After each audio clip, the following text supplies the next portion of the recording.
Space-time is just our headset, but we lose ourselves in the game. And we take the game as the reality. For Essentia Foundation, I had the honor of sitting down with one of my absolute intellectual heroes, cognitive psychologist Donald Hoffman, to discuss the nature of reality. Before I share our full conversation, here are some of the highlights. I'll say this, there is no physicalist theory that has at any time proposed a specific conscious experience that they can explain. There's not one on the table. The distinction that we make between conscious and unconscious and between living and non-living is not a principled distinction. It's a mistake. It's a rookie mistake that we make by mistaking our space-time headset for the final truth. What if you were unable to wake from that dream? How would you know the difference between the dream world and the real world? Were you happy with the movie The Matrix, what it did sort of culturally with that metaphor? The Matrix really does open people's minds up to the possibility that what they're experiencing is just a simulation, right? Now, in the Matrix, though, once you pop out of the simulation, it's another space-time world. So when Neo takes off the headset, he's back in the space-time world. Welcome to the real world. So it's Trinity and everybody, they're all in the space-time world. So this, what I'm saying, is even more radical, that whatever is beyond space-time is utterly unlike space and time. But this is like fundamental stuff, right? This is the real cool stuff. We're still thinking of traveling in space-time, and we have all these space-time fantasies, right? And most of the galaxies that we can see, we could never go to. Space is expanding so quickly that we could never get to them through space, moving at the speed of light. So there's all this real estate out there that we can see that's waving at us and saying, nanny, nanny, you can never get here. Well, that's if you go through space-time. But if space-time is just a headset, think about the options that come. You don't have to go through space-time, you could go around space-time. When we let go of the physicalist framework, we say, no, I am consciousness. I transcend this. Death is just stepping out of this headset. In other words, we're wired up to take the headset seriously. And so consciousness sort of wired itself up to take the headset seriously. But part of the waking up process is to step back and go, oh, wow, okay, oh, no, I'm not a little thing inside the headset. The headset is inside of me. I'm eventually going to take the headset off. So I can have a looser relationship with all this stuff. I don't need to get that big house to be something. I don't need to have that big scientific paper. I don't need to be acknowledged. Has it done this for you, Donald? Has it done this for you, what you're now saying? Yeah, sort of this realization in your personal life? It's interesting. It does it for me when I am conscious. Okay, great. Donald, I'm really, really happy that we can do this. So nice to have you on the other side sitting here. Thank you very much, Hans, and it's very kind of you to invite me. Yeah, we just spoke about your background. I thought if it's okay with you to start a bit sort of on a personal note,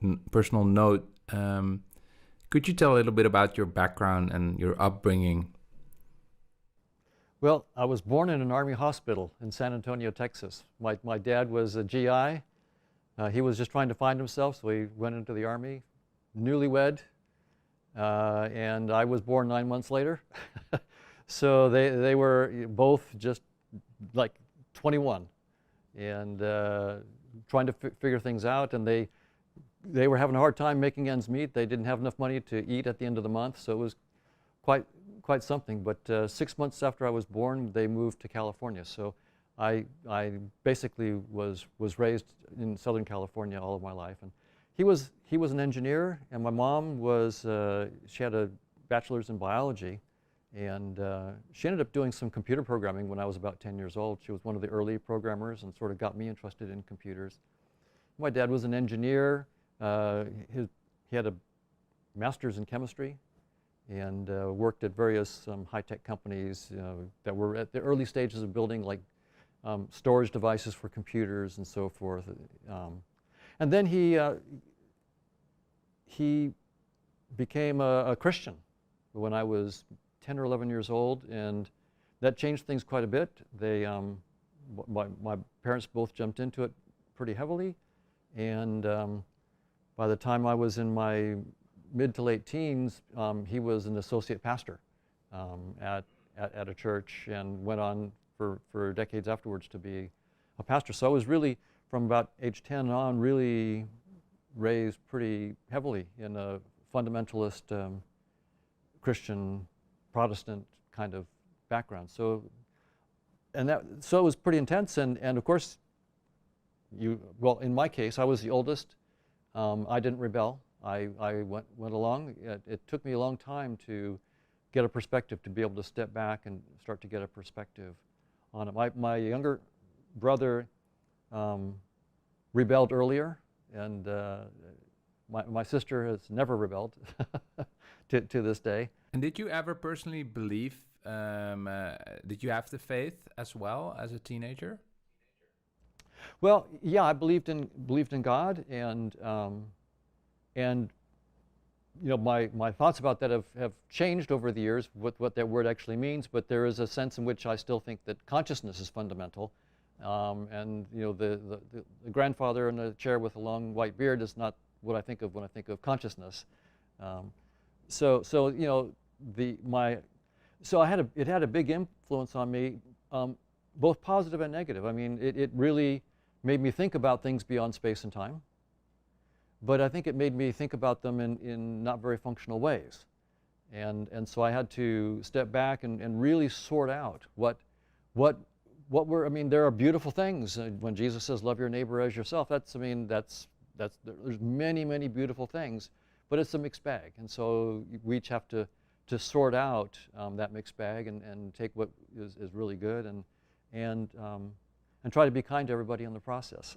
But I think it's so great that your work offers is in a sense, I think, a refuge. I mean, that it is to me, alongside with people like Bernardo and more people who think consciousness might be fundamental. So that I think that's really great that you're offering that intellectually through science to people. And a question I had has to do with I hear you say a lot in interviews that you want to make things mathematically rigorous, right? And I am not a mathematician. My understanding of math does not sort of extend beyond high school. And what exactly, if you had to define, and that's maybe a weird or broad question, but what is math exactly? Is it sort of a symbolic representation of reality? I mean, that's what I now think, but how would you define mathematics? So mathematics is a way of getting rid of fuzzy thinking and hand waving, and therefore the dogmatism that can come with it, because I know what's right. And if you try to come at me with some argument, then I'll just sort of change my view enough but if I put it down in an equation, then it's hard for me to dodge and weave. It's not impossible, but it makes it much harder to dodge and weave. So mathematics is infinitely complicated. This is Kurt Gödel in 1930, 1931, when he was a young man, like 25 years old, proved perhaps one of the greatest intellectual achievements in all of human history. It was called Gödel's incompleteness theorem.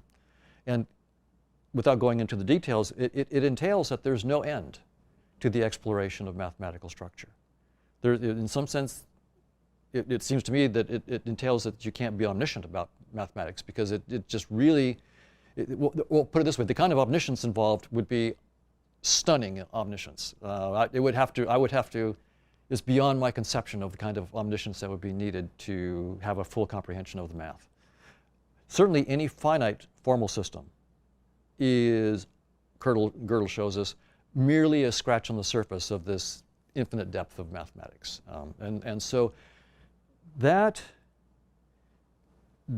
means that math is a two-edged sword here. On the one hand, it cuts through our dogmatism and our fuzzy thinking. And so it's absolutely essential. Because one thing we know about human nature is that we're dogmatic. We know what we know, and we know that the other guy's wrong, and we're not in conversations typically to learn. We're in conversations to show other people that we're right and they're wrong, with happy exceptions. But with mathematics, when you're forced to state your ideas with mathematical precision, there's no hiding, right? And when I say, for example, that I think that consciousness is fundamental, and then I say, and here's what I claim the structure of consciousness is. And so I write down some math. Now I get the other, so that's the first side of the sword, and it's wonderful, right? It really cuts through dogmatism and fuzzy thinking and dodging and weaving. On the other hand, Gödel has told us that essentially there's infinite wisdom beyond any formal theory that you could write down. Yeah, proven by math itself. That's so astonishing. It's proven by mathematics. That's really, truly stunning that the mathematics itself gives us the insight that no mathematics that we could do is ever the whole truth, and in fact, that there's essentially unbounded intelligence of mathematics beyond what you could do with what. So and who knows? I mean, and mathematics isn't the whole world. So, but that's just part of it. Certainly part of reality. And so already we know that reality transcends any mathematical theory. So that also entails that there can be no scientific theory of everything. And yeah, it makes us humble, right? Gödel made us humble. It's very, very humbling. And so what we have then, so someone might say, well, just throw up your hands, let's just party and we can't know it all, then why know anything? And I think that's the wrong attitude. It's not my attitude anyway. It is, we do have this wonderful tool, and we do find that it is incredibly effective. Eugene Wigner said the unreasonable effectiveness of mathematics in the natural sciences. He was amazed at it, and a lot of us agree. It's truly stunning that using Newton and Newton's equations, we can send rockets to planets, and it works quite well. And with Einstein's equations, we get even greater fidelity, and with quantum theory, Maxwell's equations and quantum theory, we're talking literally on opposite sides of the world, using technology that would not be possible without the mathematics. Absolutely not. And so the mathematics is at once empowering, and it avoids dogmatism, and it really then is humbling. Once you really understand it, it's truly humbling. And I think for me, it then is a pointer to a way of thinking about what is consciousness about. If consciousness is all there is, then mathematical structure is only about consciousness, because that's all that's there for it to be about. So then Gödel is telling us that there's no end to the variety of conscious experiences and conscious activity. Whatever consciousness is literally unbounded, because mathematics is unbounded. Yeah, I'd love to go a bit deeper into that, but I'd first like to ask you, you just said, mathematics avoids fuzzy thinking, right? And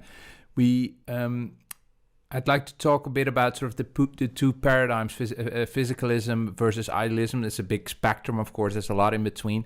But could you sort of sketch our Newtonian worldview and how we always thought about consciousness and why that felt so scientific or scientifically correct, and what quantum theory did to that notion?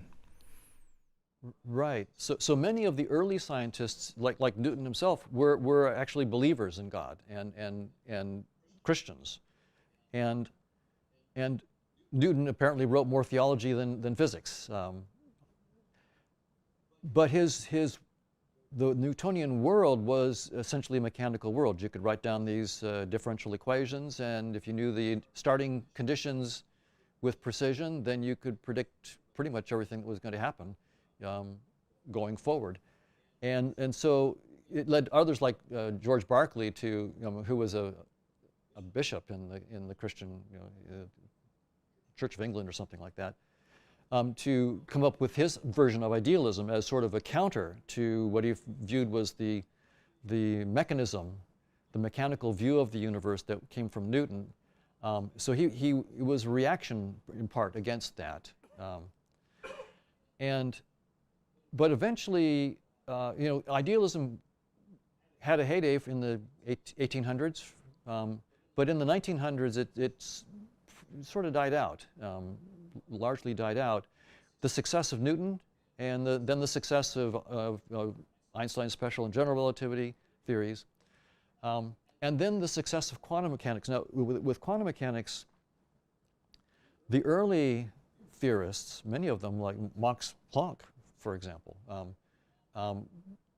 clearly thought that space and time were not the final thing. They thought, Max Planck was very, very clear. He thought consciousness was fundamental, and he said so.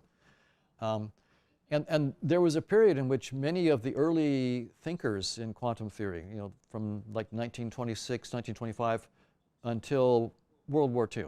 So that period in there, there was a lot of soul searching about what was quantum mechanics telling us deeply about who we are and the nature of the universe, and is the physicalist idea that space and time and matter are fundamental. So that's the physicalist idea. Space-time is fundamental, and the particles in space-time, quarks, leptons, and bosons, those are our new fundamental particles right now. That is the fundamental grounding reality, and everything else is just a complicated pattern of the interactions of those particles in space-time. Many quantum theorists began to question that early on, but after the start of World War II, things changed. We got the shut up and calculate kind of attitude, because physics now, and quantum physics, became put in service of the war, and it became highly funded, and it made the atom bomb, and all of a sudden it was a completely different thing. And so the early generation that started, that were thinking, what does this really mean? That really got shut down in large part by World War II. But more recently then, like the conference that we'll be having here at Chapman, there's been a lot of thought now about the nature of what our current physics theories are telling. Quantum field theory now, with gravity, trying to understand how those interact, has led some, but not too many, physicists to once again wonder whether consciousness is fundamental. That I would say, I don't know too many physicists. I've been to an FQXI conference a few years ago on the role of the observer in quantum theory, and it became very, very clear there that the idea that consciousness might be fundamental was basically not on the table. It's not taken seriously. But what is taken seriously is that space-time is doomed. That's really interesting, and we're talking big, big giants in physics. Ed Witten has said that, who one of the ones who's been foundational in string theory, M theory. Nathan Seiberg at the Institute for Advanced Study, and then very influentially Nima Arkani Hamed, who's also at the Institute for Advanced Study.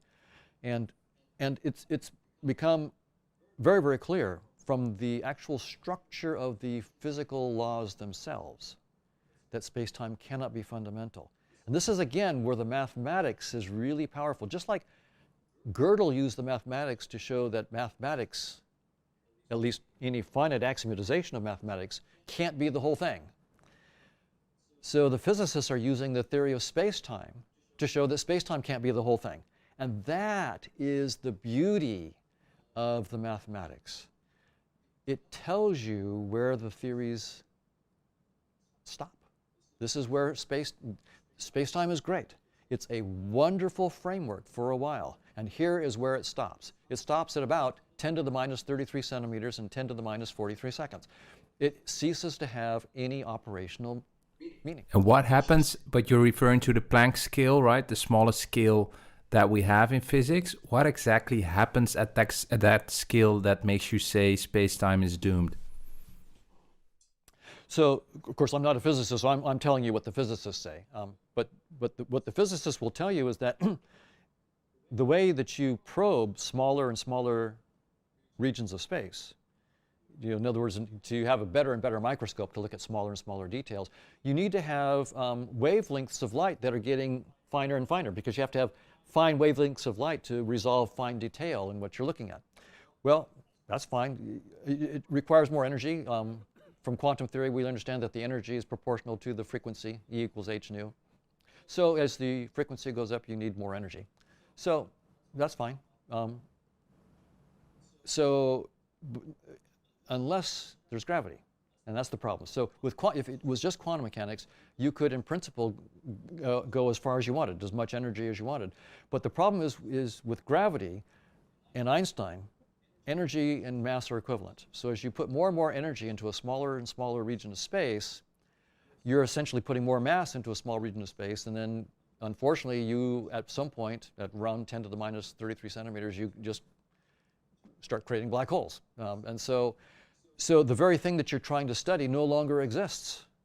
And if you put more energy, if you say, I'm frustrated, I'm just going to try to go smaller with higher frequencies, you just make the black hole bigger. So the problem literally grows. So that's one reason. The second reason is that in quantum theory, the measuring devices themselves, the thing that you're using to measure the spin of the electron or the position of a gluon or something like that, these devices themselves are physical devices, and so they're quantum mechanical systems with their own degrees of freedom. And therefore, they have their own limits of precision, Heisenberg uncertainty kinds of things. And so if you want more and more precise measurements, you have to have more and more degrees of freedom in those measuring devices, which is going to make them heavier and heavier. And at some point, once again, the device will collapse into a black hole. So if you have a room and you're trying to measure something in a room, it turns out there is nothing that you can measure with precision. So there are no local observables in any part of space and time. Yeah, so if you want to pinpoint space-time down to the smallest and really know what it is at the smallest level, it will blow in your face. It will become a black hole. And that's right. And beyond that, then the very notion of space and time, of lengths and distances and time, beyond that level, simply has no operational meaning. So they're not saying that there are pixels, that at the bottom level there are these pixels, like the pixels on your screen, of your computer screen or something like that. No, it just means that the whole notion of space-time itself ceases to make sense. So it stops. Space-time is doomed. It cannot. So this is a huge blow, because with Newton, right, space-time is fundamental. Although Newton believed it was more of a dualist view because he thought that there was a God beyond space-time. But once the scientific world let go of that, then it's just space-time and its particles are fundamental. And we thought that it was infinitely deep. You could always. We thought reductionism was going to work. We could just go to smaller and smaller scales in space-time to find more and more fundamental laws. And so, with Boltzmann and his work on thermodynamics and so forth, we had our first taste that maybe something like that could really work. That we could, well, not the first taste, but a compelling taste that that kind of reductionist thing could really work. And so we were off to the races with. Reductionism. Yeah, so reductionism would be, reductionism is, so I understand this, but this is just for people watching this. Reductionism means going down into space-time, the smallest building blocks of space-time, and see if we can understand that. And if we understand that, then we have laws that sort of govern everything bigger, including consciousness. That's right. So it's going to be, as we go to smaller and smaller scales, we'll just find deeper and deeper laws. And so that was the dream, and it's a Newtonian dream. But Donald, what I'm very curious about your take on quantum mechanics, or at least how you would explain it. I've read this book, Quantum Enigma, by Bruce Rosenblum and Fred Kuttner. I heard it was sort of a good introductory book, and I found it very, very, very good. And they say with quantum theory, physics encountered consciousness. And I was just wondering, I've read the book and I still find it hard to sort of retell it to people because it's just so counterintuitive. How would you explain that in quantum theory, or I mean, if you agree, did physics encounter consciousness? Well, some of the earlier pioneers of quantum theory did think that. So Max Planck, I think, Schrödinger, arguably, Wigner. Some things that von Neumann wrote seem along those lines, although I won't pin him with that. But I would say, when I talk to modern-day quantum physicists, I don't, when they talk about the role of the observer in quantum theory, the observer is a technical term. It's some kind of measuring device, perhaps another quantum system, another physical system. And the idea that consciousness is fundamental is a tiny minority view. If it, I would say under 1% in my interactions. They understand that in many of the interpretations of quantum theory that we need to have some notion of the role of the observer, although in the many worlds or multiverse kinds of interpretations, you can start to let go of that role of the observer in some sense, but they have their own problems. So I would say that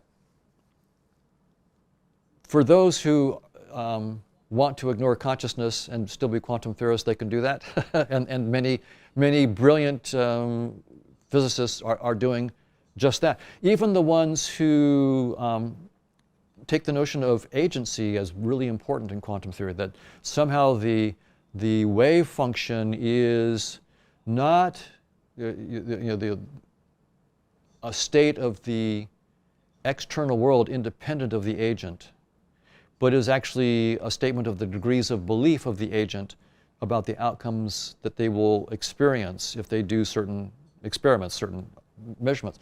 But even in that case, and the theorists doing this are brilliant, most of them are going to say, I don't know what an agent is, and I'm not going to commit that it's consciousness. I'm just talking about, I'm doing quantum theory, you tell me what an agent is. But it's probably going to be some kind of, when we really cash it out, it's probably going to be some kind of quantum physical system with just lots of degrees and freedom and so forth. But don't worry with me about that right now. I'm just going to assume that there's some notion of agent that I'll leave undefined. So I don't see, what I do see is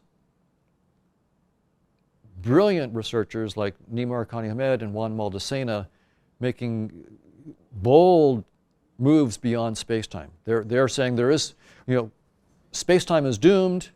It's the work of our generation to find out what's beyond space-time. So how do you do that? Well, what kind of flashlight are you going to use into the dark beyond space-time? Because even though quantum field theory and gravity together tell us that space-time isn't fundamental, they can't tell us what's beyond. Right? They just say, oh, this is how far I go and no further, but they can't tell you what's next. But when you say, but when you say you think consciousness is fundamental, you are not in the school of, and indeed you're right, that is a minority. I think the consciousness causes collapse sort of interpretation of quantum mechanics. Von Neumann, who still sort of believed that, and John Wheeler, I don't really know. I'm curious also on your thoughts on John Wheeler.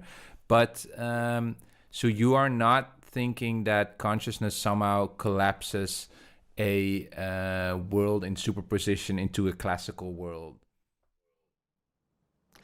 No, that's not my view. I think that the closest to my view among the standard quantum interpretations is Chris Fuchs' cubism, quantum Bayesianism.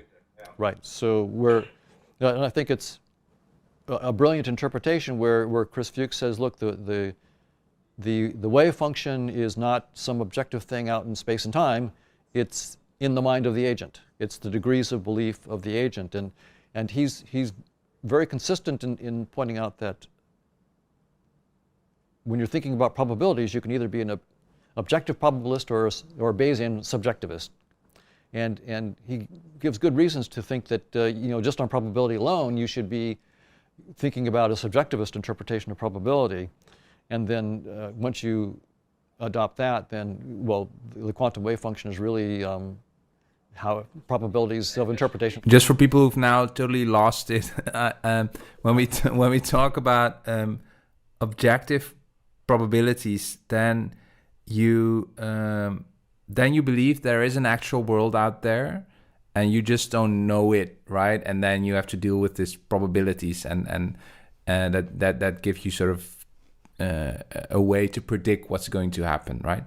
But there is an objective world, and subjective probabilities would be that you just don't know what's out there, or how would you describe this?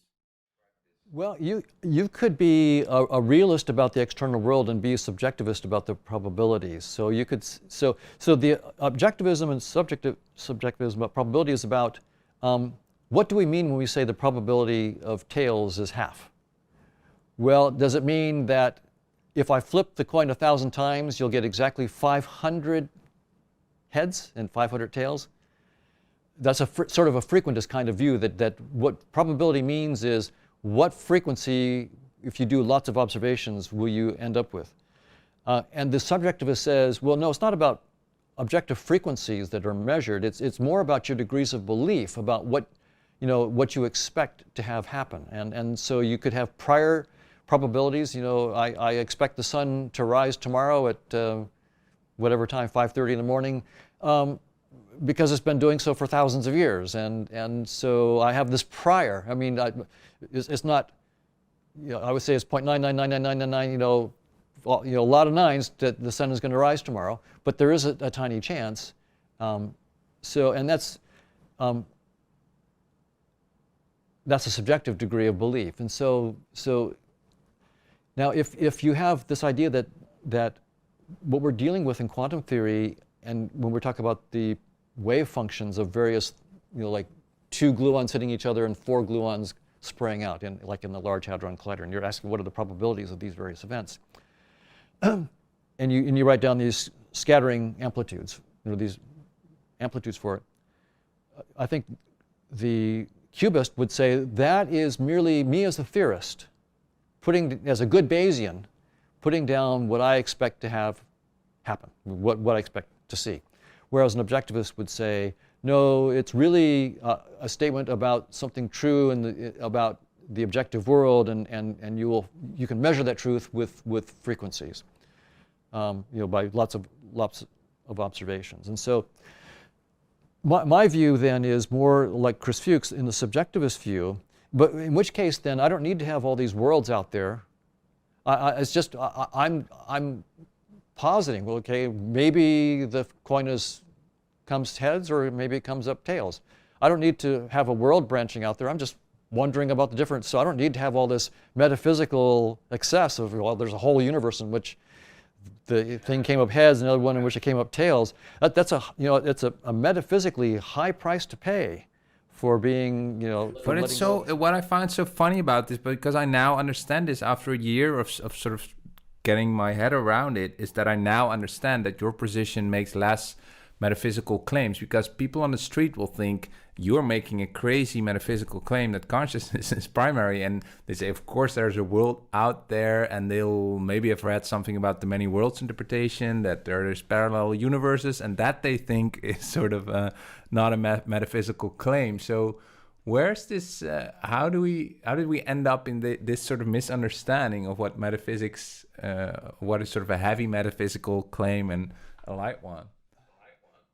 Well, I think many of us intuitively would agree with Einstein, right? Well, Einstein was a realist, and he thought that the moon was there when no one looked, right? He didn't think that the act of observation, when I look up there and see the moon, that I'm creating the moon when I look at it. The moon is really there, and Einstein wanted physics to be that way. And he didn't like the spooky interactions at a distance that he himself sort of pointed out in quantum theory, that things could happen and faster than the speed of light, apparently, but of course there weren't any causal interactions. They were nothing, no information traveling through space faster than the speed of light, as it turned out. But he didn't like it because he wanted to have a sort of a Newtonian, a classical worldview, right? Where, yeah, space and time was much more interesting than Newton thought, but nevertheless it wasn't spooky like quantum theory seemed to be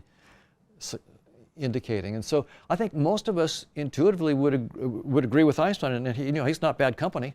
If Einstein thinks that space and time are fundamental and objects are the moon is there when no one exists, who am I to argue with Einstein?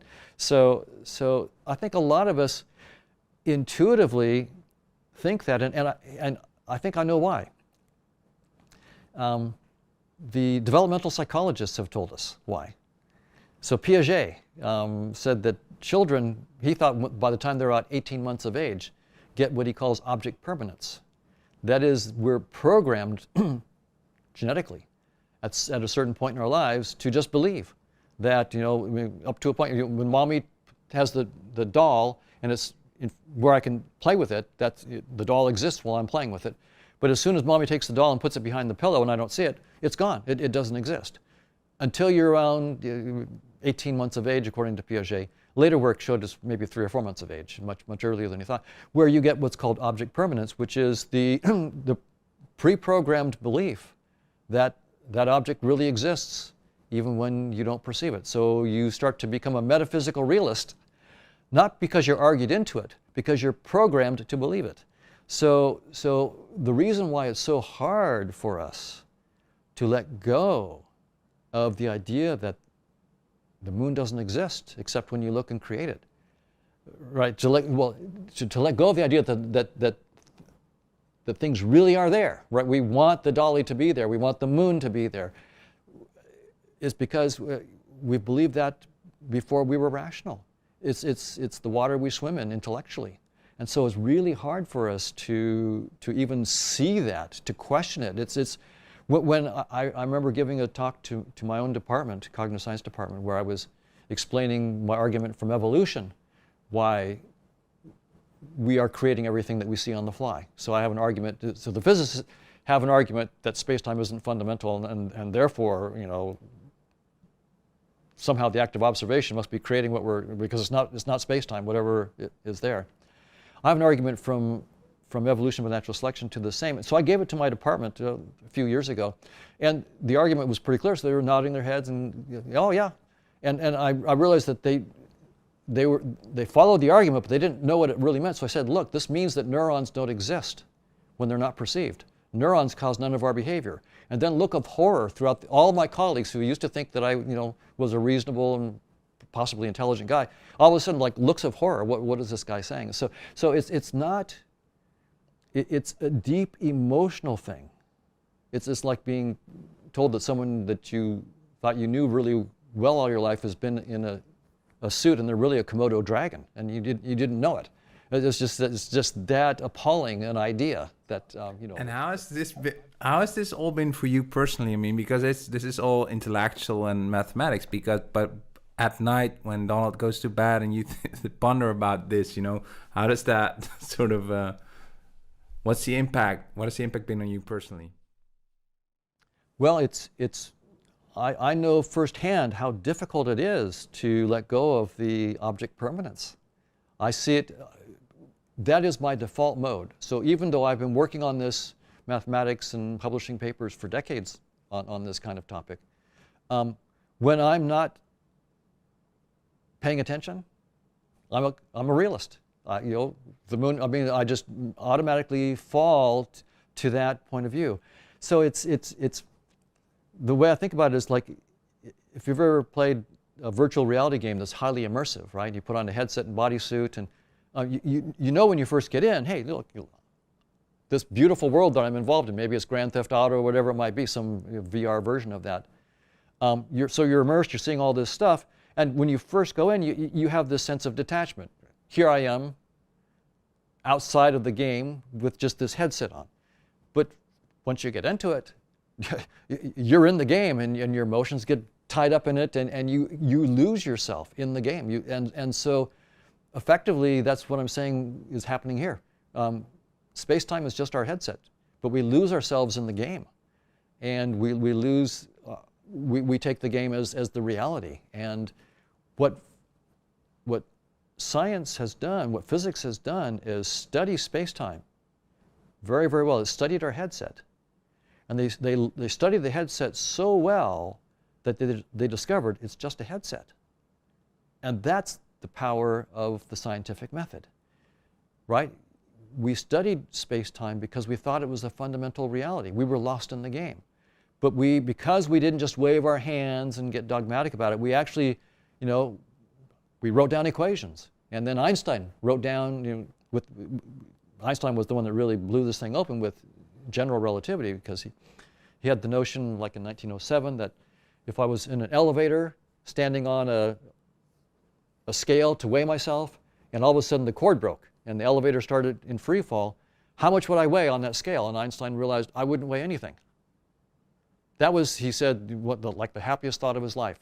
That was the key idea for general relativity. If I was on a free-falling elevator and standing on a scale, I would weigh nothing. Brilliant idea. It took Einstein, I don't know, 7 or 8 years or something like that, of intense work to turn that idea into mathematics. And it was I mean, he's Einstein, right? He's not some schmuck. He was really, this really smart guy. It takes him 7 or 8 years. He has to learn the mathematics. It was fairly unusual mathematics, Riemannian geometry and so forth. But he learned the mathematics and struggled and finally turned it into mathematics, so like in 1915, and turned that idea into one equation. And that one equation, then, a year later, a guy named Schwarzschild, a German guy, I guess he was fighting in World War I and had time and the brilliance to work on Einstein's equations, discovered what we now call the solution that's called black holes. And Einstein didn't know about black holes, and he didn't like it. But so the key thing was, you can be as smart as Einstein and be so smart that you write down the field equations of general relativity. And then those equations come back and teach you something fundamental about black holes. And and black holes are what tell you that space-time cannot be fundamental itself. There's got to be something beyond. And so that is what I love about the hard-nosed scientific attitude, is turn it into mathematics. If you have a theory that is good enough to tell you where it stops, that's the kind of theory that is the heart and soul of science. If you have a theory that allows you to dodge and weave and always dodge any objection, I have absolutely no interest. You're not playing the science game, you're playing some personal game. Yeah. And if we had to, let's stay in that headset metaphor, which you've used very often, of course, and it's a great metaphor. First of all, were you happy with the movie The Matrix, what it did sort of culturally with that metaphor? Yeah, I think the Matrix really does open people's minds up to the possibility that what they're experiencing is just a simulation, right?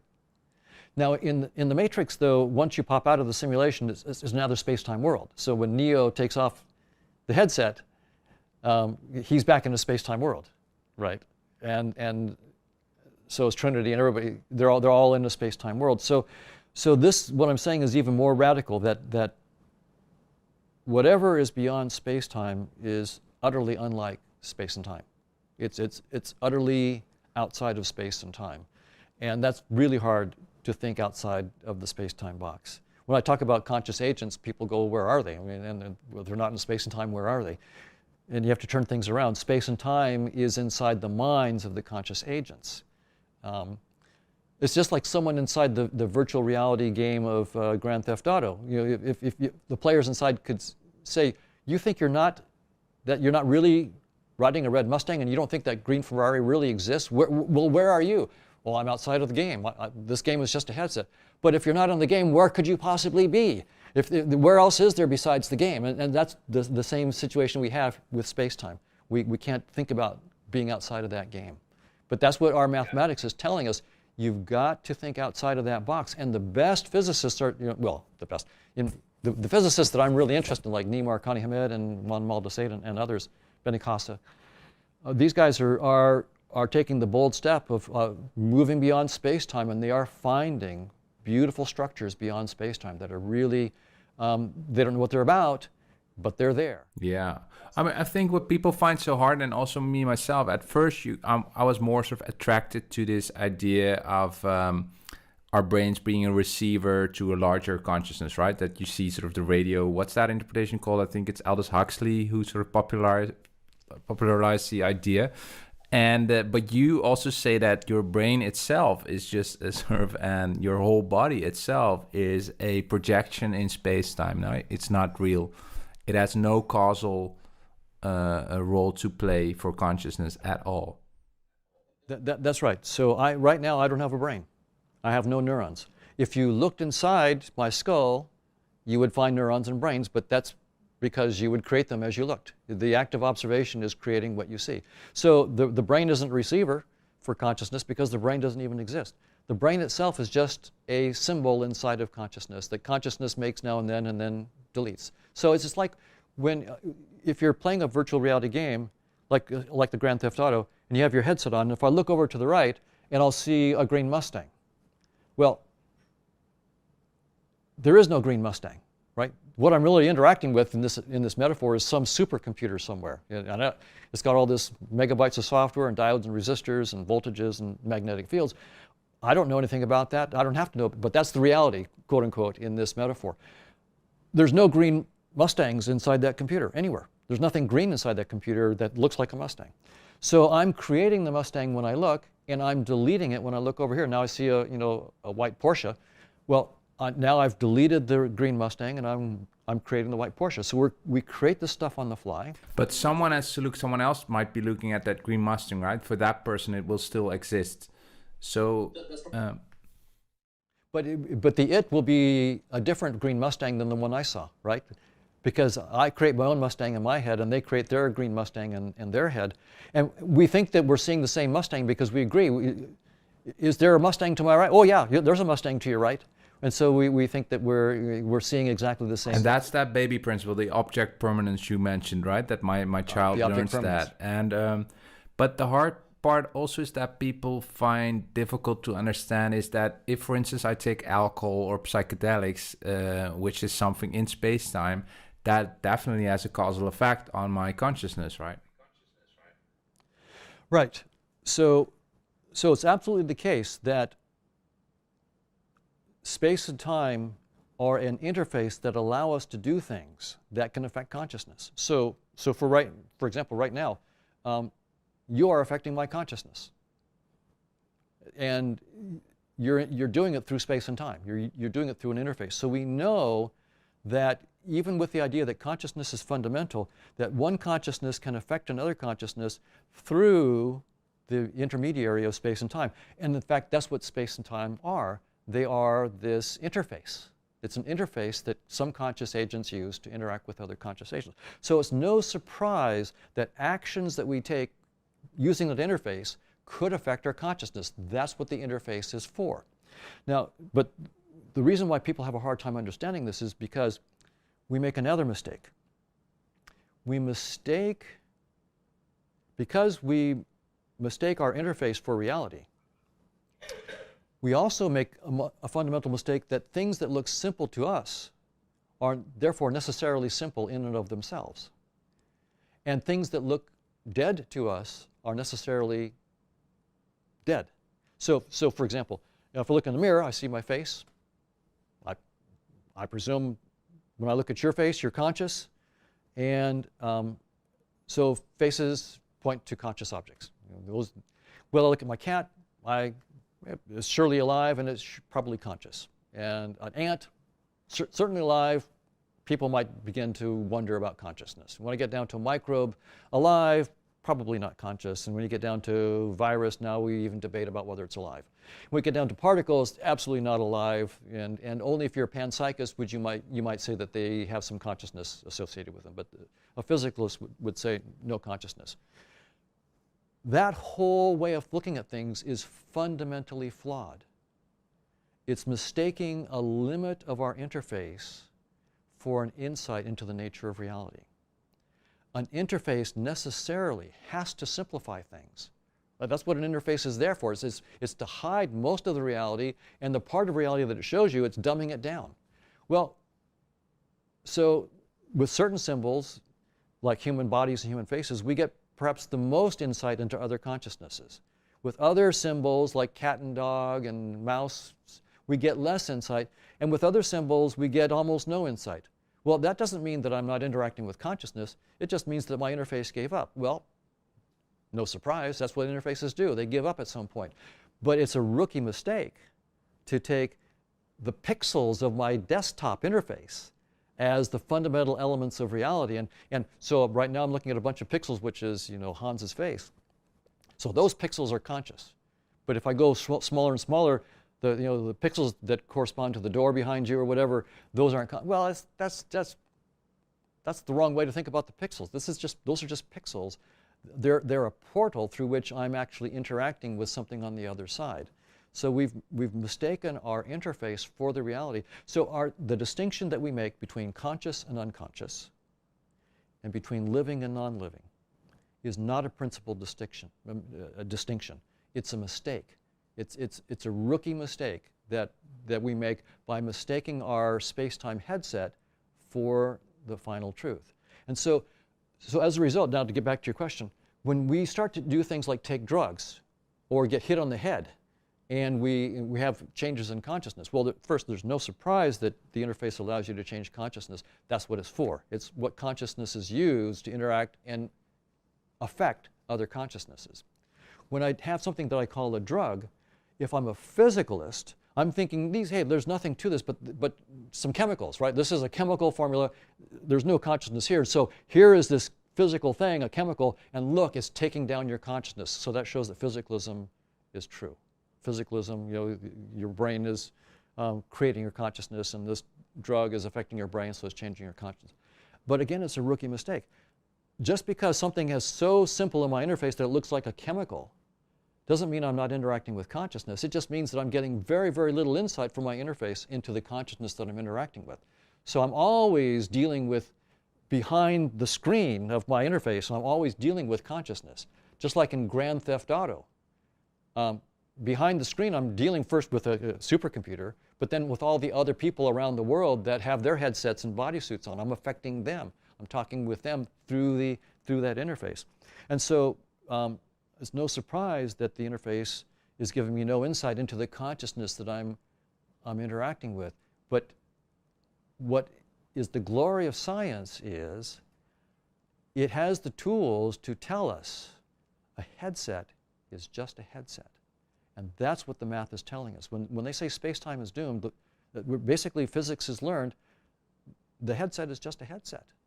And we're starting to look outside the headset. Now, Nima and these other physicists, I am not saying that they in any way endorse my idea that consciousness is fundamental.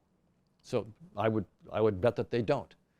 I would think that they are just saying, look, we're finding these structures beyond space-time. I don't know what they're about yet, but let's stick with the math. Let's find these structures and show how space-time arises. And hats off to that. That's I think, brilliant. Yeah, but at least they agree with you on the point that what we're in is not fundamental. So if you call it a headset or not, but space-time cannot be it.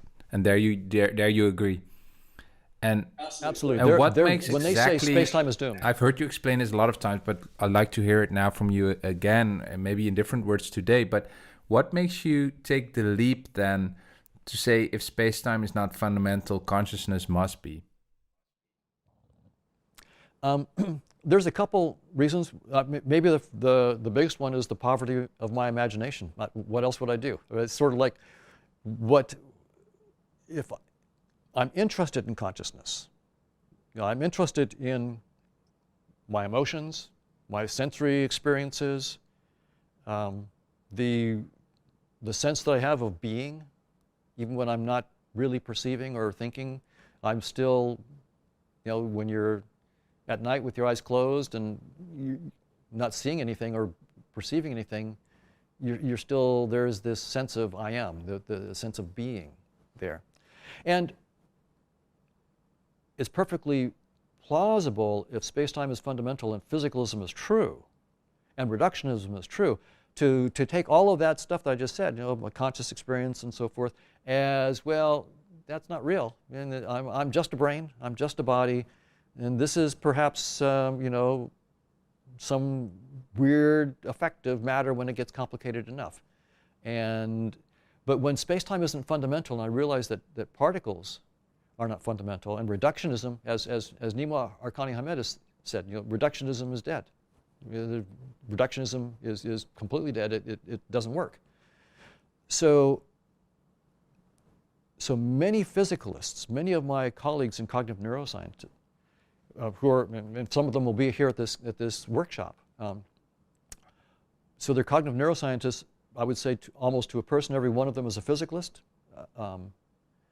And so they're looking to see how consciousness emerges from complex neural activity or whatever, you know, integrated information or global workspaces or neuronal microtubule collapses. So they're not going to think of consciousness as being fundamental. They're going to think of it as somehow emerging. So they take consciousness seriously.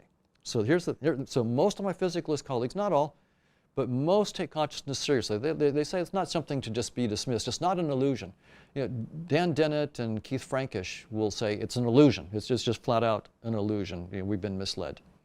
But most will not. But they have not been able with their own theories, and this did affect me. When I looked at their theories, I realized there's no beef here. In the following sense. Specifically, there's no specific conscious experience that anybody's ever explained. Right? Integrated information theory. I asked Giulio Tononi about this back in the late 1990s. He came to talk early on in his career at the University of California, Irvine, at the Helmholtz Club, and we had him there. And so I asked him at the Helmholtz Club, you know, to give me a particular example. He couldn't do it. You know, one specific, you know, the taste of chocolate or the feeling of a headache or the smell of garlic or whatever. What is the specific conscious experience that your theory can say? This is the integrated information that must be that conscious experience.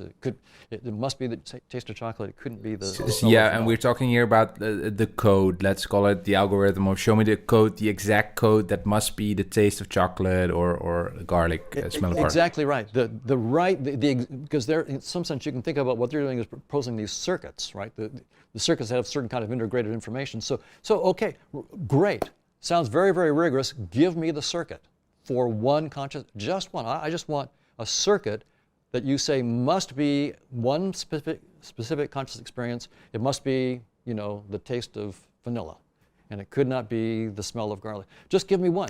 But we're trying to do science here, and we need some predictions of specific. It's the predictions they're making is, am I conscious at all or not? And that is an artifact. What they're getting is an artifact of our interface. When I get a certain kind of complexity now in my interface, I can start to see the consciousness. That doesn't mean there's no consciousness otherwise. It just means that's when my interface lets me see the consciousness. So it's no surprise that you can get these complexity measures in the variables of your interface about when you can detect consciousness or not. That's no surprise. That follows from my theory, that you know, my approach in which consciousness is fundamental. So that's no surprise. What would be a surprise from my point of view is if they could explain any specific conscious experience. So I'll say this, there is no physicalist theory that has at any time proposed a specific conscious experience that they can explain. There's not one on the table. And I asked, and again, nothing personal here. I'm friends with a lot of these people. I'm friends with Stuart Hameroff, and last time I was on stage with him, I pressed him, give me one. Stuart, what is the orchestrated collapse of quantum states in neuronal microtubules that must be whatever you want, you know, the smell of barbecue, whatever you want. You think he's still like Stuart Hameroff and Roger Penrose are physicalists in that sense? They are like the objective collapse kind of school, right? Which states that there must be an external real world out there. Well, either that or dualist, but probably mostly physicalist. I would say that somehow this non-computational aspect of physics, they think may be somehow where consciousness somehow emerges. But what I want when I talk with Stuart is, okay, great, give me one. What is the specific orchestrated collapse of neuronal microtubule states that must be whatever you want? Can you give me one? And so I had to really press him on the stage. It took me several presses to really get him to say, I don't have one. And he knows the next time, we're friends, I would love to have a beer with him and so forth. He's a great guy. Next time I'm on stage with him, I'm going to ask the same question, and I'm sure he knows it. I'll ask the same question. And the point is, and again, this is nothing personal, these are good friends, and what I'm hoping is, they're so smart, if I can get them off of this physicalist thing where they're doomed to fail, right? Space-time is doomed. There's no way that you can boot up a theory of consciousness if you start with particles or any structures inside spacetime. You cannot do it. So I see all of my friends and colleagues in this field, many of them just IQs out the wazoo. But when you have, I mean, if I'm trying to set up, for example, a theory of space travel, and I believe in flat Earth, good luck. I mean, you just have sort of the wrong framework to think about space travel. Yeah, I think for people it's just very nice to bring it back to because people know the Matrix, they know sort of VR metaphors. To sum up everything we've discussed so far, so when we entered this game or this simulation or this Matrix, object permanence sort of psychologically made us forget that we put on a headset in the first place. And now we are sitting here as two adults and it's your life's work to sort of get to the point that we have a headset on, and to describe that headset, and then of course to think about how we can put it off again, right? That's right. And once we realized that space and time were not fundamental, space-time is doomed and reductionism is dead, then we're free to begin to think about what's beyond space-time. And my hypothesis is that it's a network of conscious agents. And I have with my colleagues, Chetan Prakash and Manish Singh and Chris Fields and Robert Prentner and others, we're all developing this mathematical model. Not that I believe that we're right. I don't. I believe Gödel, that any mathematical model that we come up with will only be scratching the surface. But I don't think that we're wasting our time. We in some sense, make some progress. We do at least counter our own dogmatism, and we look beyond. And somehow, when we get new, deeper theories, we also get new, deeper technologies that are telling us somehow that we're getting some kind of insights that are tapping into something that we couldn't tap into before. So I'm working with my colleagues, my collaborators, on this mathematical theory of conscious agents. And then what we have to do is show how space-time emerges specifically, right, with mathematical precision. We have to show exactly how space-time emerges as a headset. So what is it about the dynamics of conscious agents that is being captured by the space-time headset that we use? Can you prove that, Donald? It's my lack of understanding of mathematics, but can you prove something like that mathematically? That is what yes. you can do? Well, what you can, I wouldn't use the word prove, but what you can do is you can write down a mathematical projection. So you can say, here is this mathematical model of conscious agents. It's like the Twitterverse, right? So it's a big social network, and you can say, here's how Twitter works. You know, this guy tweets and he follows and he retweets. So you can sort of write down the laws of how tweeting works. So it's like that. So I've got this social network of conscious agents. They have their own laws about how they work. And then you can look at the patterns that evolve in that, right? So like with the Twitterverse, it's like what is trending and why and so forth. And how do you get these little in-groups where you have echo chambers and so forth. So you can look at all the things that happen. Then you can say, okay, let's ask what aspects of this complicated dynamics of conscious agents get mapped into what we call space and time. How precisely, with mathematical precision, what are the trends in the behaviors of conscious agents? And really that's the way we think about it. Technically we call it the asymptotic or long-term behavior. But it's really like trends in social media. How shall we capture those long-term behaviors, those trends, in the format of space and time and what we call physical objects? How do we do that? So we've actually, and at this workshop, I'm going to be proposing a mathematically precise path. I won't say the path now because it's just a bunch of mathematics. It wouldn't make any sense. But there are like 5 or 6 steps, precise mathematical steps, from the dynamics of conscious agents, all through permutations, through these polytopes, through the amplituhedron and into space-time. So there's this mapping and so the idea then is I've got this high-level picture with my team, and now we have to work out, it's going to take years to work out all the details of each step in this. But we see the path from the dynamics of conscious agents through permutations and Birkhoff polytopes to Grassmannians to epileptohedron into space-time. So there's a lot of work to be done, but once we do that, once we have enough progress on that, then we can get to the other thing you're talking about, which is it'll give us new technologies, essentially.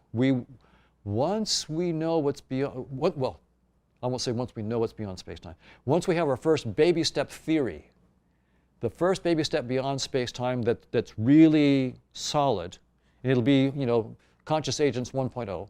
Then maybe, in 5 years it'll be conscious agents 10.0 or something like that. Hopefully we'll move quickly and throw away the this my is bad. like fundamental stuff, right? This is the real cool stuff. We're still thinking of traveling in space-time, and we have all these space-time fantasies, right? And so also science fiction, don't you think that when you look at like what Christopher Nolan does in his movies, that's really great. I admire it as a filmmaker. I think it's absolutely fantastic, and it's very close to science. But to me, the really fascinating stuff also for art is to fantasize about what we could do, right? Because when we go outside of space-time, we do not have a clue what we're waiting for, right? That's right. So one of the things that occurs to me, most of the galaxies that we can see, we could never go to. Space is expanding so quickly that we could never get to them through space, moving at the speed of light. So there's all this real estate out there that we can see that's waving at us and saying, nanny, nanny, you can never get here. Well, that's if you go through space-time.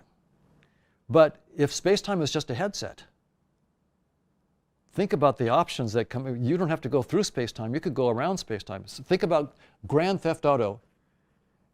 And everybody that's got the headset on and is playing Grand Theft Auto, they're stuck within the game. But if you're a software engineer who knows about the computer and the software, you could take the guy who's driving the fastest car and winning the game. You could give him flat tires out of nowhere. You could take the gas out of his tank. You could turn his car upside down and put it somewhere else anytime you want to. You're not stuck in space and time. The whole notion of causality, nothing can go faster than a certain speed inside Grand Theft Auto, and in space-time, nothing can go faster than the speed of light. Well, that's all just part of the headset. Once you go outside this headset, you can tinker with it. But then you're also sort of, then we also can take the Matrix metaphor again, right? This is like Neo programming himself, like new skills out of nowhere. It potentially could be possible, you're saying. It certainly does seem to be quite possible that we could be interacting with other conscious agents in a way that we can't even conceive right now, and tapping into an intelligence that is inconceivable, literally inconceivable, because it transcends any conceptual system. And if this idea that we are consciousness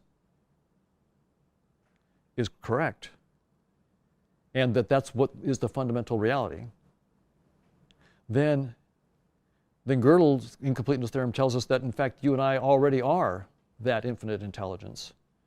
We projected into a particular headset and waking up to that fact.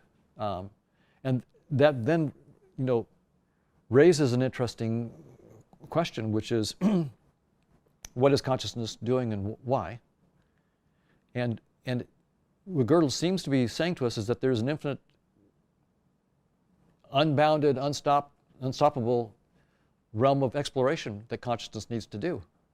And so what consciousness is doing is exploring all of its possibilities, and maybe to understand itself. So it's the old Delphi, or Oracle of Delphi,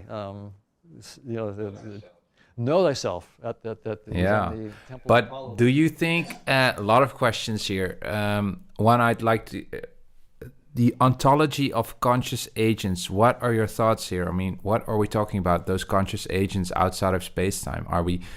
People would think spirits or gods, but any thoughts?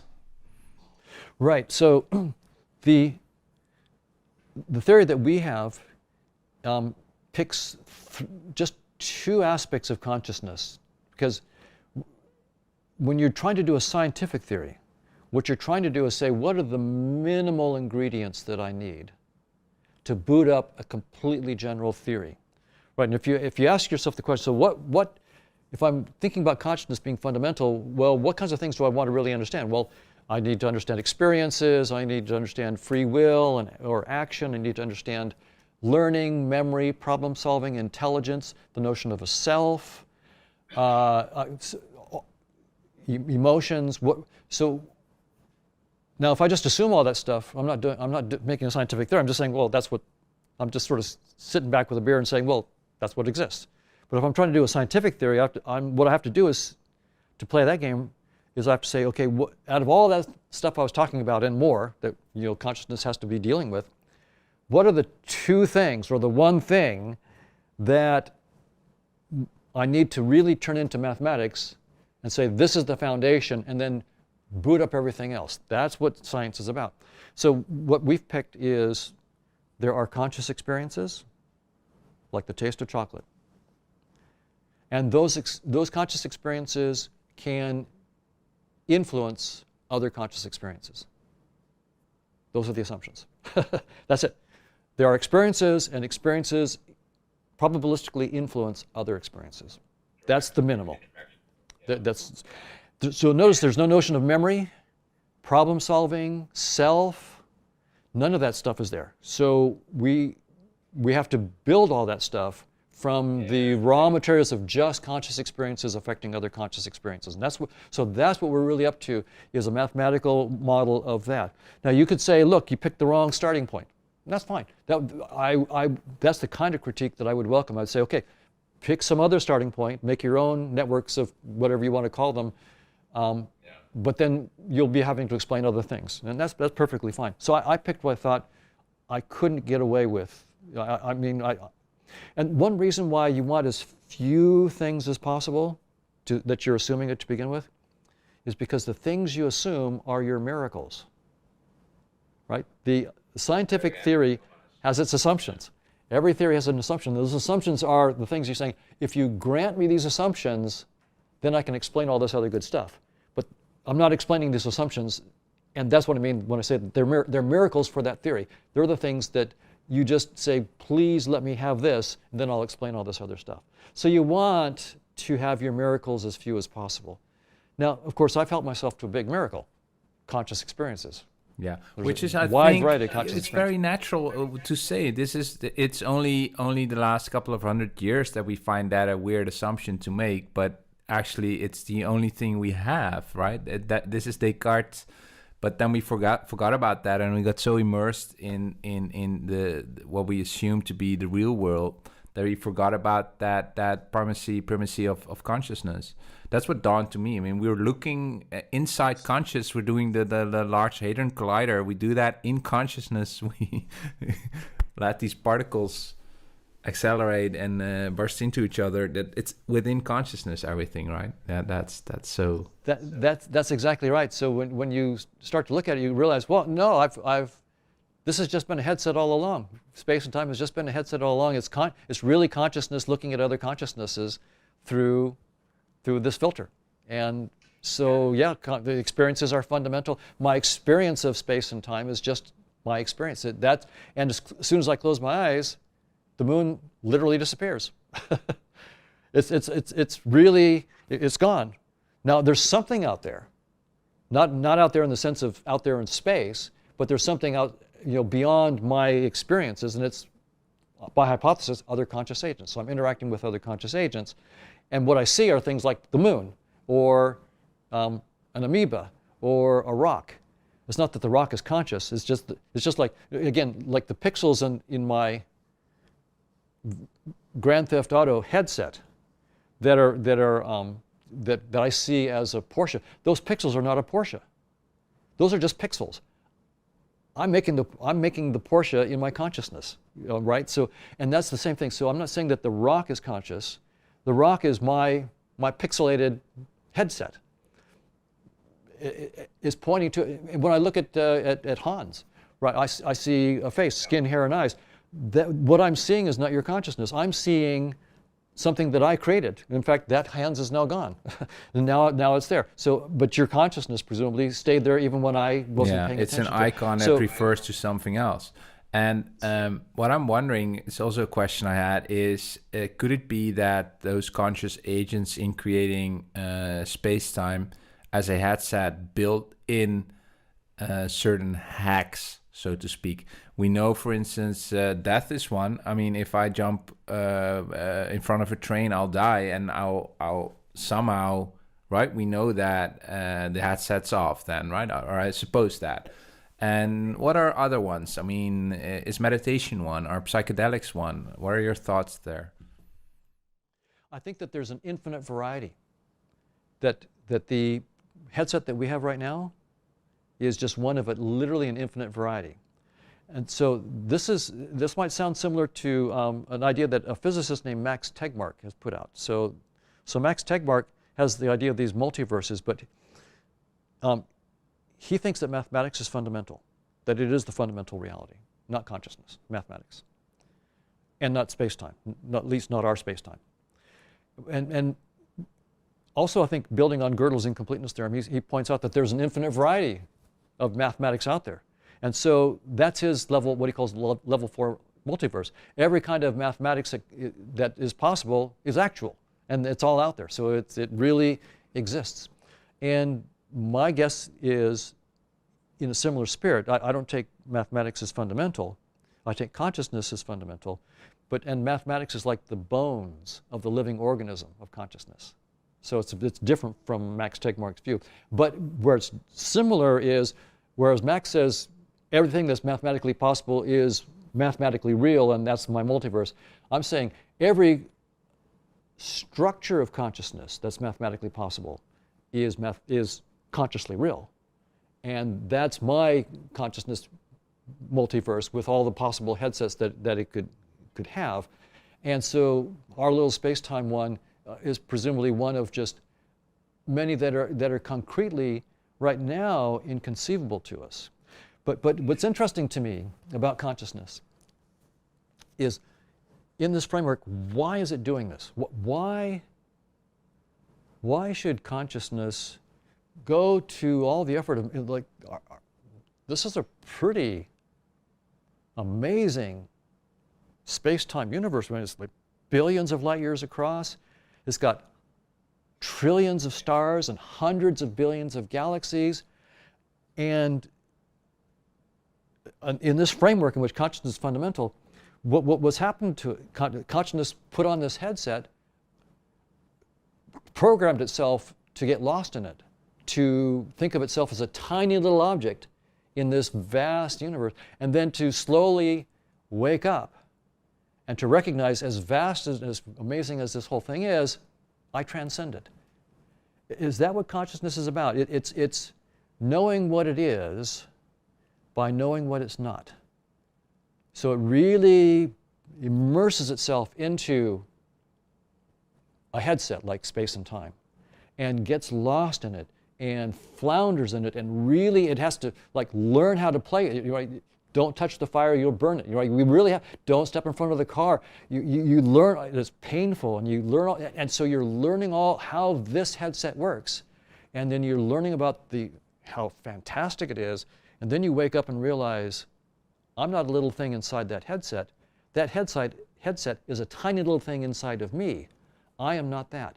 And that's how consciousness is knowing itself. And maybe if one way of interpreting Gödel is that process is never ending. There may be a deeper way in which you can just view it as a vast, incredible intelligence that just knows that, but every perspective on that gives you this temporal feeling of becoming and waking up to it.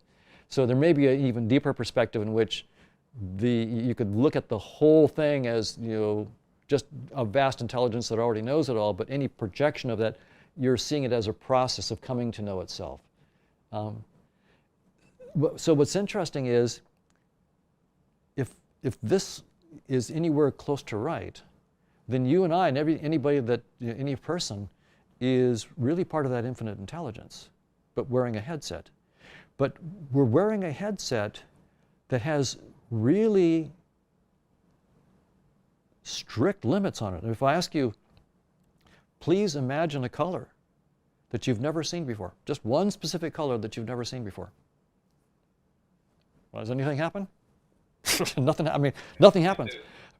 But there, you know, it turns out that there are women called tetrafems who have 4 color receptors. Most guys have 3. 93% of men have 3 color receptors. 7% of men have only 2. These women have 4 color receptors, and experiments strongly suggest that they have a new dimension of color experience that no man could ever imagine, and most women can't imagine either. And so they're having concrete experiences that you and I can't even imagine. And so what's stunning to me is that consciousness, if you and I really are not separate, we're just different headsets on the one big consciousness, the one infinitely intelligent consciousness. So we're not separate from that. We really, I mean, it's pretty stunning that we are actually not just connected with, we are projections of that infinite intelligence. But projections that we've taken the projections so seriously that we can't even imagine a new color. We've really restricted our imagination, even though within consciousness at a deeper level, all things are possible. All possible experiences are there. Yeah, we truly sort of somehow forgot who we are and the function being to expand this whole thing, right? It was needed somehow to, but what I'm wondering here, I heard you say you're reading or maybe even reevaluating religious literature, and because this is so similar, of course, to Eastern philosophy and traditions of meditation that tend to bring you back to sort of this primordial awareness that you're a part of and make you see that all else is created from that awareness. So I'm just wondering here what your thoughts are. Is science and these traditions of introspection mostly, are they coming together? Are we going to see a science that sort of includes introspection maybe even? I think that we'll need to go there. I think we'll need scientists. If this idea is anywhere near right, and we really are the infinite consciousness in a space-time headset, then the best way to do our scientific research is, of course, to use our mathematics and to do all the stuff that we're doing right now, the study and so forth, but then also to step back, to literally let go of thought completely and just dive back into that non-conceptual infinite intelligence. You're doing that, right? I spend a couple hours a day, even more, 2 or 3 hours a day, meditating.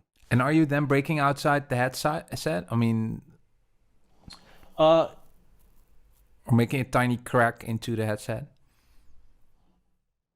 I would say tiny crack. When I read the experiences of others, I would say that there are many far more advanced than me, but I do go into periods of complete inner silence, and I think in those periods are probably when whatever ideas I have that might be of any interest come from that.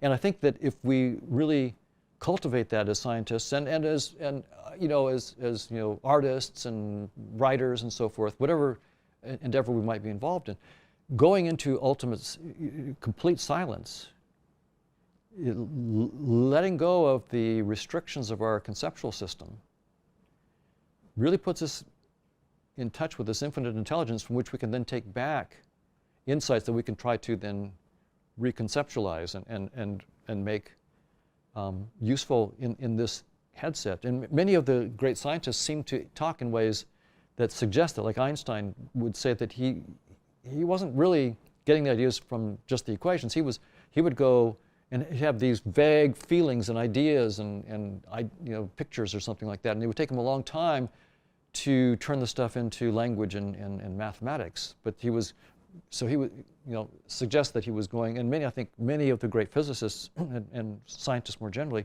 and then of course people in the arts and humanities who are doing wonderful work, they're getting their inspiration probably even with just brief periods of silence, maybe that they don't even know. That is when they go into that inner silence that we let go of the headset temporarily and tap into this deeper intelligence. So that could be, if this is right, I would suggest that in the future we would train our scientists with all of the standard tools, but also teach them to tap into this infinite intelligence as well. Spend time on a regular basis letting go of all of your theories and recognizing that, hey, in some sense, every theory we come up with here is child's play. All of it is child's play. Gödel tells us everything that you come up with is child's play. There's a quote from Newton that I'll put up at the end of my talk at the workshop, where he basically says, I don't know what other people think of me, but I think of myself as a little boy that spent my life on the seashore picking up a pretty pebble or a shell while the whole ocean of unexplored is beyond me. It's just sitting there, and I think that's the right attitude. Is not the theory of everything. I don't have a theory of everything. In science, we'll never get a theory of everything. We can't. We'll get a theory of everything except our assumptions, and those assumptions keep going down and down and down forever, Gödel tells us. So yeah, your theory of everything except your assumptions is basically a theory that barely scratches the surface. And so in that sense, it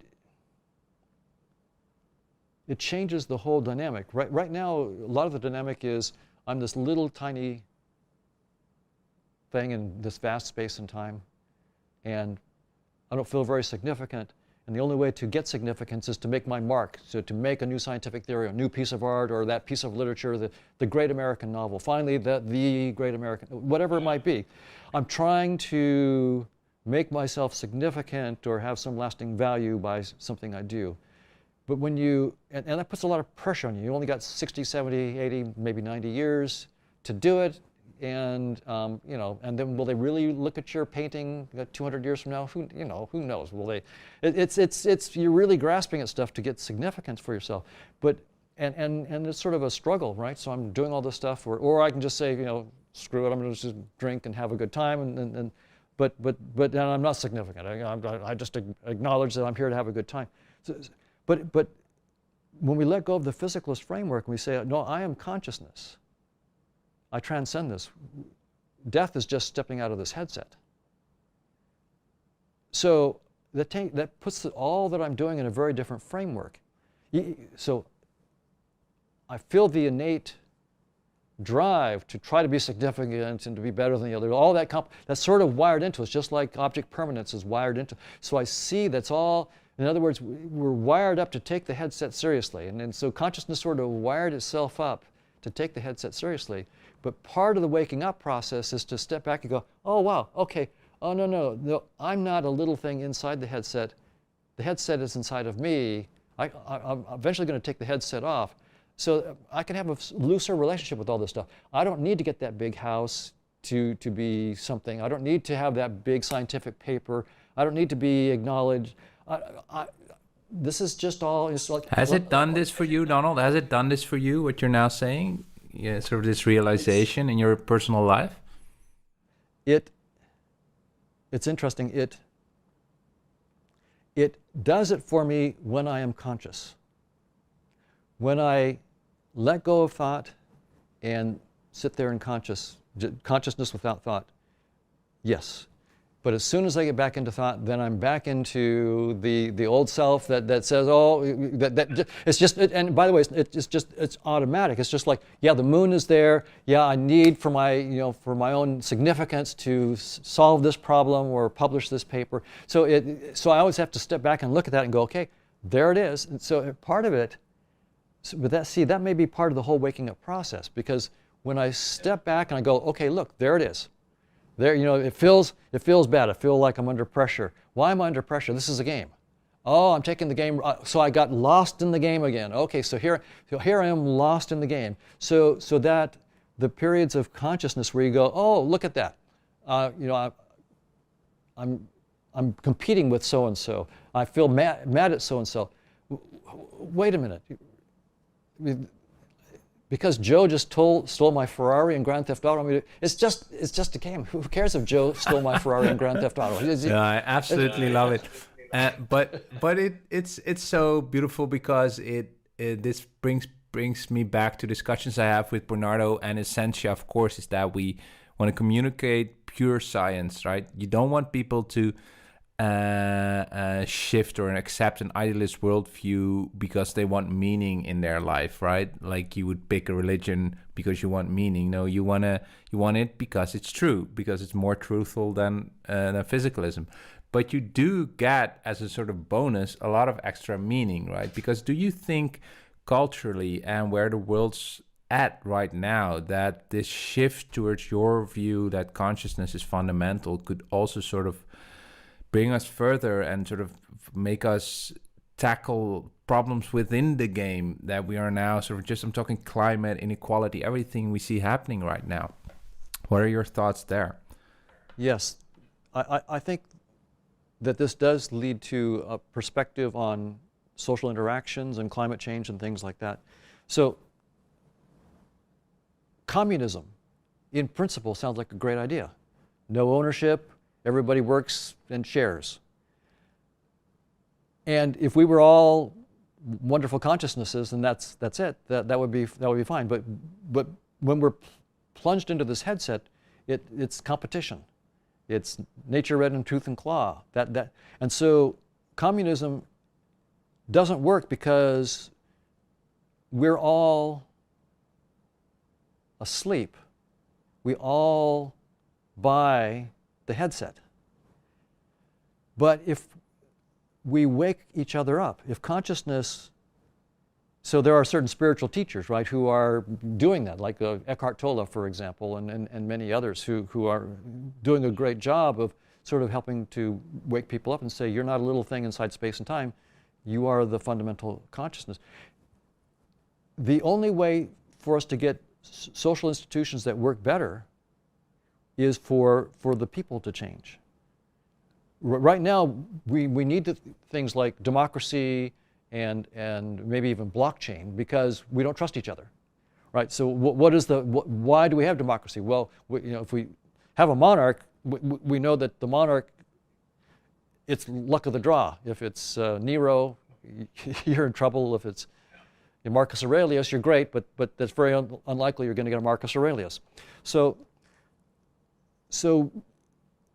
when we have people that are asleep, that believe that they're little items inside the headset, then we have to have all these rules in place and so forth. But as we wake up, then I think, and maybe humanity will go, maybe that's what consciousness is about in this headset, is humanity waking up. And maybe the science for the last several centuries, where it's studied space and time and all of a sudden realized space-time is doomed, and my interpretation, we realized it's a headset, that was a huge part of this consciousness waking up. That space-time is doomed is a big one. Now realize it's a headset, realize, oh, we're the consciousness beyond the headset. And then as we wake up, maybe we can have a different kind of interaction with each other inside the headset. And so until there's the waking up, then we just have to use the standard, rules and enforcement and democracy, avoid the monarch and all this stuff, because any one person in power makes the whole thing vulnerable. The blockchain takes it to the extreme, where we make it, you'd have to have a third of the players, right, that are trying to be negative or take things down for the thing to fall apart. With a monarchy, you just need one player to take it down. But when you have blockchain, you need like a third of the players to be malicious, what they call Byzantine attacks and so forth. So I think that changing human nature simply by waking us up to what we really are is the way forward for the social things. Otherwise, what we have to do is just make sure that we have the right rules and governance. And you do this, and I think that is sort of noble and so important that it's done through mathematics and not sort of because we had spiritual and religious traditions doing this, but we also see them falling back in that headset reality, right? And that's all about power and sort of control. whereas at the core, some of them or many of them, I think, point to this. But it feels as if mathematics is maybe the most safe way to do this, to just don't make mistakes in doing so, in waking up, make sure we really wake up and not sort of fool ourselves.